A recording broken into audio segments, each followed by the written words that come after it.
When it comes to writer's block, I have two simple solutions. Number one, I walk away from it for a while. I might take a shower, I might go to the gym, I might work out in the yard. The things that I do, ideas will come to me when I have my mind off of it. If I've tried all of those things and I'm still stuck, the second thing that I do is I'll read a handful of novels and watch a handful of movies that are similar to the story that I'm trying to tell, and it'll inspire something and I'll get an idea and writer's block is over.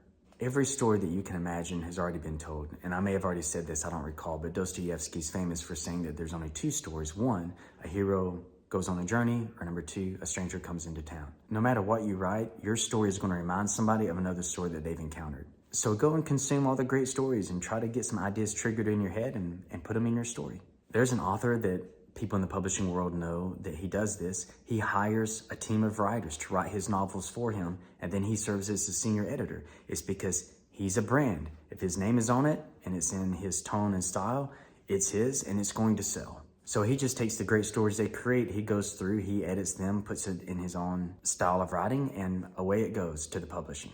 After you've published a few novels and written a few screenplays, and some of those have been turned into movies, how are you going to come up with fantastic, great, fresh ideas? You're going to need help. If someone writes 30 novels and they become worldwide bestsellers, you really think that he did that by himself? That's not how the human brain works. I don't care who you are. Even Elon Musk has people working for him that are doing things for him. He's the visionary, but he's putting the right people in place. We write from our observations and experiences, and those observations and experiences aren't infinite. At some point, you're going to run out, and you're going to need help. Later on, I'm going to give you a list of questions to help you through writer's block, but I found from personal experience that what I've just shared with you is the best way around it.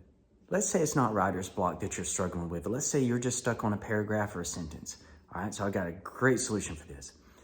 If you're stuck and you really can't get past it, I want you to ask yourself this very, very difficult question, because it's going to hurt. Do you really need it?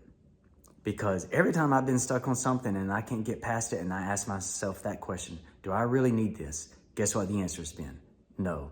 I delete it and my life is so much better. And you know what? Let's not even say delete. Let's just say you copy, you paste it into a scraps folder so that you're not deleting it, and then you move on. I remember after my first novel, I think I had 85 pages of scrap material, because it was my first novel, let me remind you of that. But as I went through the second and the third drafts, I just realized, hey, we don't need this. We don't need that either. So we'll just save it in case we need it later. Have I ever used it? No, because it was pertinent to that story. But I still got it though.